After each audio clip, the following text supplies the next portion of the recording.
안녕하십니까, 박준호 강사입니다. 잘 지내셨습니까? 오늘은 복음에 관한 9번째 시간입니다. 우리 지금까지 이 복음에 관하여서 순차적으로 필요한 부분들을 계속해서 살펴보았습니다. 복음이란 무엇인가, 이 정의를 내려보았고요. 그리고 이 복음에 대한 정의가 정말 맞는가, 구약에서 말하고 있는 복음, 신약에서 말하고 있는 복음을 살펴보았습니다. 그리고 이어서 이 복음에 심겨진 두 가지 약속과 또 복음이 우리에게 요구하는 것들 함께 보았고요. 더 나아가서 복음으로 인하여서 우리 삶에 생기는 변화, 그리고 복음의 결과까지 살펴보았습니다. 오늘은 일전에 다루었던 회개와 믿음에 관하여서 조금 더 보충하여서 한번 다뤄보고자 합니다. 일종의 보충? 일종의 부록인 셈이죠. 오늘 한번 이 회개하고 복음을 믿는 것에 대해서 한번 더 살펴보도록 하겠습니다. 먼저 오늘 말씀을 한번 읽을게요. 요한이 잡힌 후 예수께서 갈릴리에 오셔서 하나님의 복음을 전파하여 이르시되 때가 찼고 하나님의 나라가 가까이 왔으니 회개하고 복음을 믿으라 하시더라. 네, 오늘의 이 본문 말씀이 이거고요. 한번 오늘 강의를 진행해 보도록 하겠습니다. 오늘 본문을 보시면 하나님께서 이 세례 요한의 입술을 통하여서 말씀하셨지요. 때가 찼고 하나님의 나라가 가까이 왔으니 회개하고 복음을 믿으라. 이 회개와 믿음을 함께 말하고 있습니다. 예수 믿는 사람에게는 이 죄에서 회개하는 모습이 필연적으로 있다라고 하는 말이죠. 우리가 이러한 사실은 사실 지식적으로는 너무 잘 알고 있습니다. 하지만 우리가 이 회개에 대해서 오해할 때가 있습니다. 두 가지를 오해할 때가 있는데요. 먼저 이 오해할 수 있는 부분에 대해서 한번 정리를 하고 시작해 보겠습니다. 첫 번째입니다. 우리가 회개에 대해서 오해할 수 있는 첫 번째. 회개라는 것을 예수님 믿을 때 한 번만 하면 되는 것인가? 그렇게 말하는 분들이 있죠. 흔히 이제 이 구원파의 핵심 교리이기도 합니다. 우리가 예수님 믿을 때 회개를 한 번만 하면 되나? 예수님 믿을 때 회개하고 구원받았으니 더 이상 회개할 필요가 없는 것인가? 그런 질문을 던질 수가 있습니다. 이것은 잘못된 교리입니다. 우리 성경은 뭐라고 말하고 있습니까? 우리가 예수님을 믿은 후에도 지속적으로 회개해야 한다고 말을 합니다. 왜요? 우리가 예수님 믿은 후에도 계속해서 죄를 짓기 때문입니다. 여기서 예수님을 믿은 후에 죄 한 번도 안 지은 사람이 있을까요? 제가 장담하는데 없을 겁니다. 저도 그렇고요. 과거에도 없었고 앞으로도 없을 것입니다. 한번 설명을 해보겠습니다. 원죄로 인하여서 우리에게는 두 가지 변화가 생겼습니다. 원죄로 인하여서 아담과 하와가 하나님께 불순종하여서 이 선악과를 먹은 후에 우리에게 두 가지 변화가 생겼어요. 원죄로 인하여서 죄에 대한 이 책임, 죄책감이 생겼고요. 두 번째는요, 이 원죄로 인하여서 우리의 그 본성이 다 부패해 버리고 말았습니다. 이 죄책이란 것이 첫 번째로 무엇입니까? 죄책이란 죄에 대한 책임입니다. 죄에 대한 대가와 형벌을 받게 되었다라는 것입니다. 세상 법정에서 잘못한 사람이 이 심판을 받듯이 하나님 앞에서 심판을 받아야 한다라는 것이죠. 그런데 우리는 걱정할 필요가 없습니다. 우리가 다 가지고 있는 이 죄책의 문제가 해결되었기 때문입니다. 예수 그리스도께서 우리 죄를 대신하여서 십자가에서 피 흘려 죽으심으로 해결이 되었습니다. 그를 믿는 자들은 죄 사함의 은총을 다 누리게 된 것이지요. 그러면 또 우리 원죄로 인해서 우리의 본성이 부패하게 되었다고 했는데요. 이 부패한 본성은 어떻게 되었을까요? 부패한 본성은 아직 우리 안에 잔재하고 있습니다. 하지만 이전과 달라진 것이 하나가 있지요. 무엇이 달라졌습니까? 성령께서 우리 안에 계심으로 죄를 자각하게 하시고 죄를 미워하게 하시고 죄를 이기게 하신다는 것입니다. 죄의 열매를 맺는 삶이 아니라 성령의 열매를 맺으면서 살아가게 하시는 것이지요.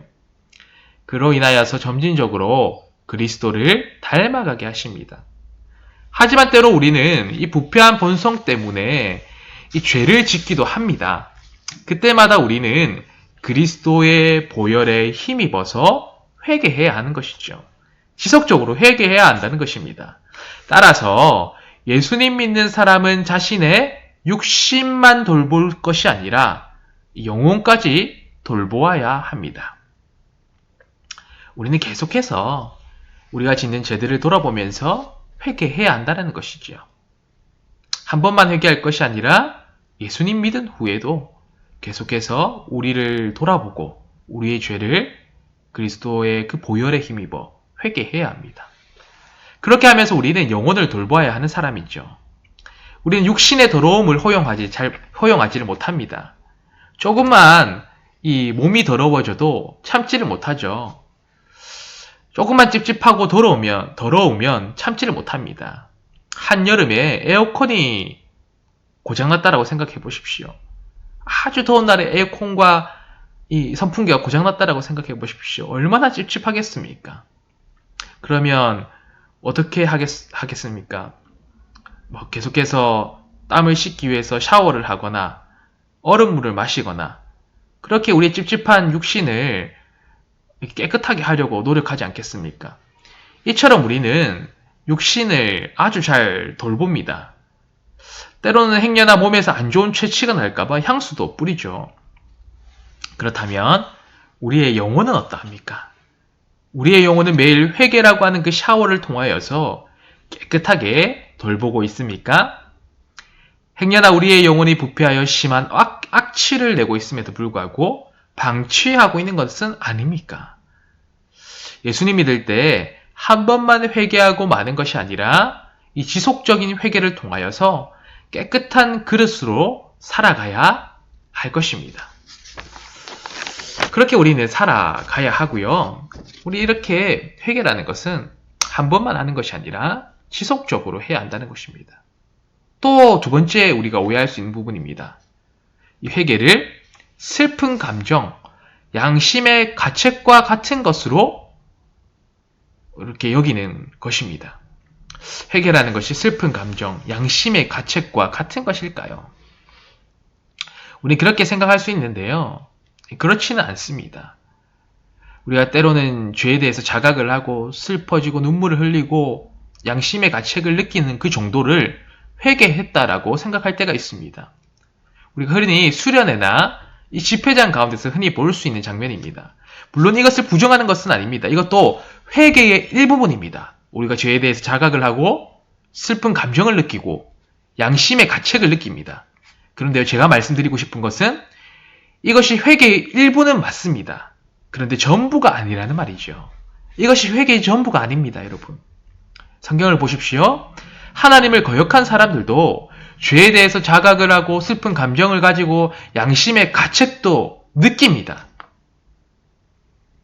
그런데 하나님을 거역한 사람들을 다 이런 것들 한다는 것이죠. 그런데 어떻게 됩니까? 끝은 결국 하나님을 끝까지 대적하죠. 회개의 전부가 아니라는 말입니다.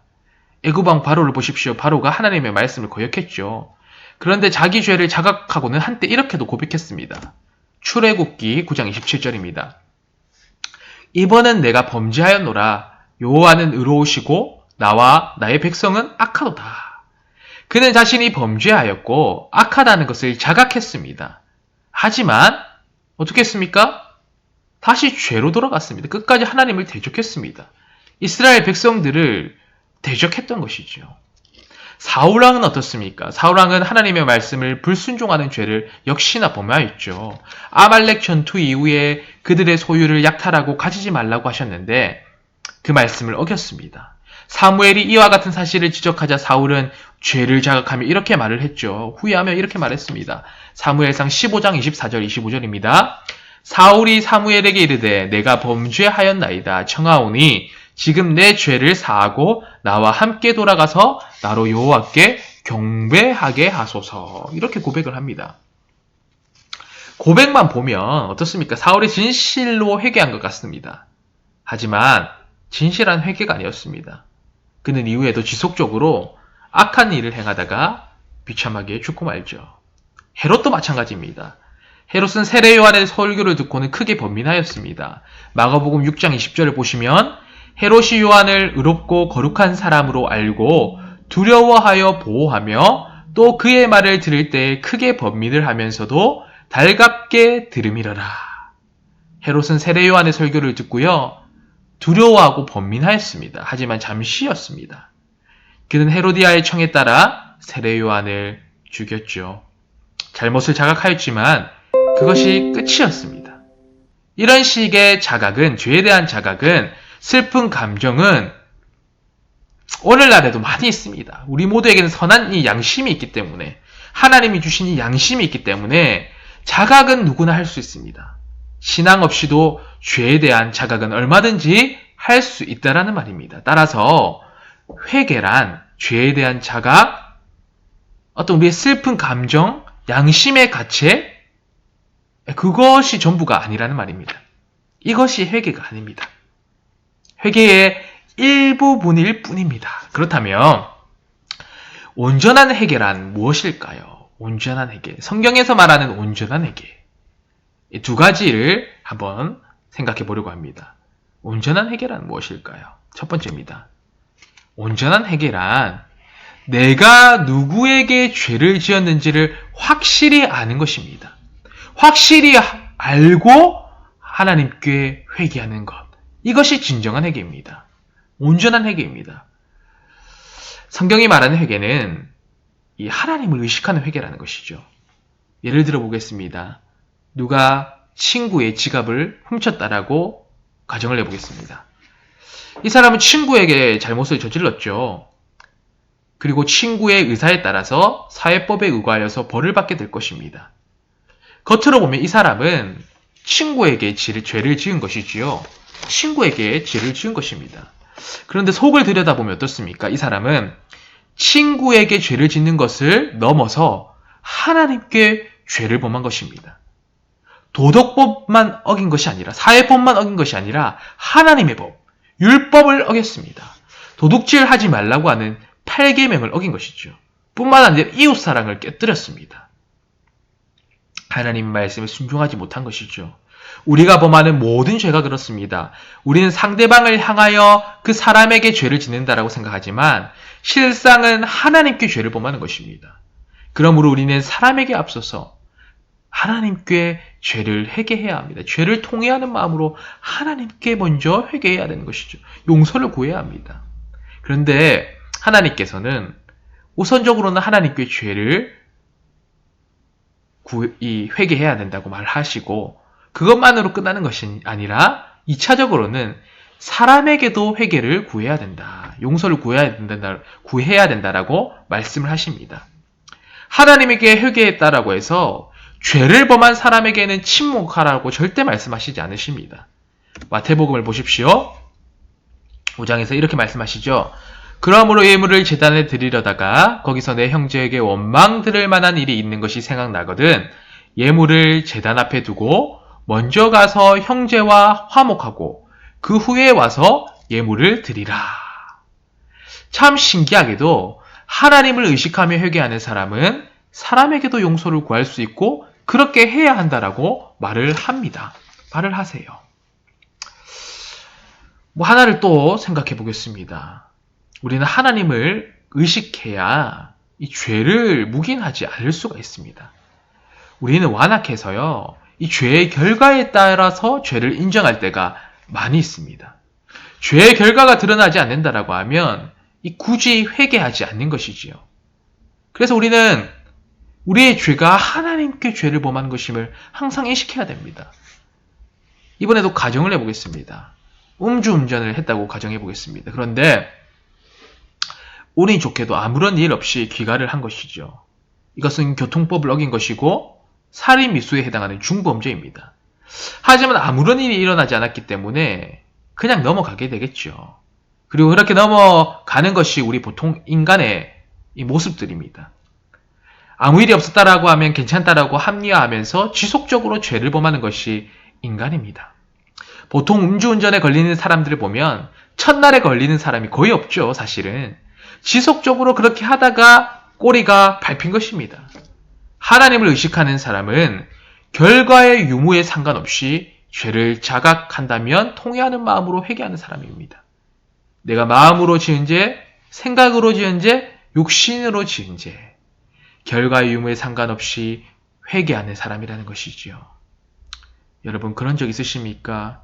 죄의 결과가 일어나지 않았다고 해서 무심코 지나쳐버린 죄는 없으셨습니까?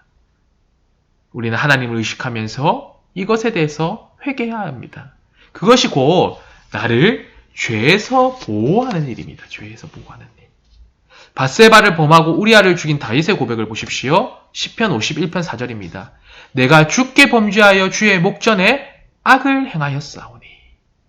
자신이 지은 죄가 결국은 사람뿐만 아니라 하나님을 향하여서 죄를 범하였다는 것을 인식하고 회개했다는 것이지요. 그래서 비록 다윗이 하나님 앞에서 죄를 범하였지만 밧세바를 범할 뿐만 아니라 우리아를 죽이는 아주 큰 죄를 범하였음에도 불구하고 회개할 수 있었던 것입니다. 이 죄는 사람에게만 죄를 범한 것이 아니라 그것을 넘어서 1차적으로 하나님에게 죄를 범한 것이다 라는 인식을 한 것이지요. 그래서 온전한 회개는 하나님을 의식하고 행하는 회개입니다. 하나님을 인식하고 하는 회개인 것이죠. 하나님을 인식하며 하는 회개를 행해야 우리가 결과의 유무에 상관없이 온전히 하나님께 죄를 회개할 수 있습니다. 바로 이런 회개야말로 성경이 말하는 회개입니다. 그러면 우리 두 번째로 이 성경이 말하는 온전한 회개는 또 무엇일까요? 두 번째로는요, 돌이킨 자의 삶을 사는 것입니다. 성경이 말하는 진정한 회개를 한 사람은요, 아까 말씀드린 죄에 대한 자각, 슬픈 감정, 또 양심의 가책, 그것만으로 그치는 것이 아니라 돌이킨 자의 삶을 살아가는 사람입니다. 그런 사람이 진정한 회개를 하는 사람입니다. 성경은 죄에 대한 자각, 이 슬픈 감정, 양심의 가책 정도를 회개라고 말하는 것이 아니라 그럼 반쪽짜리라고 말을 합니다. 그것을 넘어서 우리의 삶에 변화가 일어나고 돌이킨 자의 삶을 살아가는 것. 바로 그런 사람이 진정으로 회개한 사람이고 그 회개가 온전한 회개, 진정한 회개라고 말하고 있습니다. 성경이 말하는 회개는요, 단순한 고백으로 그치지를 않습니다. 자각과 통회만으로 끝나지 않습니다. 그에 따르는 삶이 수반되어야 한다고 말합니다. 많은 사람들이 이 부분에서 미끄러지지요. 통회하고 자각하며 눈물을 흘리지만 삶이 수반되지 않아서 많이 미끄러집니다. 우리 안에 계신 성령님은 죄를 자각하게 하실 뿐만 아니라 회개에 걸맞는 삶을 살아갈 수 있도록 힘을 주십니다. 그러니 우리는 성령 하나님을 의지해야 합니다. 우리는 회개했어도 다시 죄를 지을 수가 있습니다. 부패한 우리 본성 때문에 앞서 말씀드린 우리 부패한 본성 때문에 계속해서 죄를 지을 수가 있지요. 그러나 우리에게 달라진 것이 있다고 했죠. 진정으로 회개한 사람은 이전처럼 아무 생각 없이 무감각하게 죄를 범하지 않습니다. 죄의 습관을 버리기 위해 부단히 노력하고 성령님께 도움을 구하지요. 앞서 살펴본 대로 바로나 사울이나 헤롯은 죄를 자각했습니다.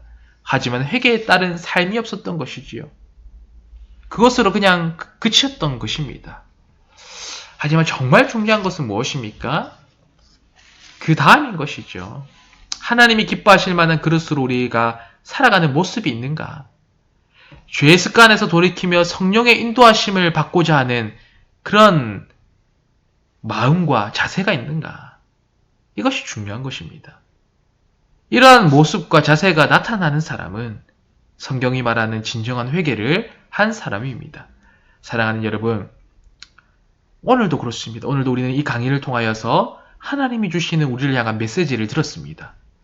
중요한 것은 무엇입니까? 말씀을 들은 이유입니다. 이것을 듣고 그냥 그치느냐? 아니면 우리가 삶에 적용해서 뭔가 우리의 삶의 변화를 일으키기 원하고 이 말씀대로 살아가려고 노력하는 것이 있는가? 이게 더 중요하다는 말씀입니다. 나만이 알고 있는 그 죄의 습관들은 고치기가 어렵습니다. 우리의 의지와 노력만으로는 힘이 듭니다. 그래서 우리는 성령 하나님께 도움을 구해야 합니다. 성령님, 나의 의지와 노력만으로는 이 죄를 이기기가 어렵습니다. 불가능합니다. 성령 하나님, 내 안에 계신 성령 하나님 도와주셔서 죄의 습관들을 버리게 하시고 죄에서 돌이키게 하시고 하나님의 말씀대로 살아갈 수 있도록 도와주십시오. 저의 의지와 노력에 하나님께서 힘을 더하여 주십시오. 성령 하나님께서 힘을 더하여 주십시오. 우리 간구해야 된다는 것이죠. 사랑하는 여러분, 우리 남은 한 주간의 삶, 또 더 나아가서 계속된 우리의 삶 속에서 그 죄의 수많은 유혹들 속에서 성령님께 도움을 구하는 삶 살아가기를 원합니다.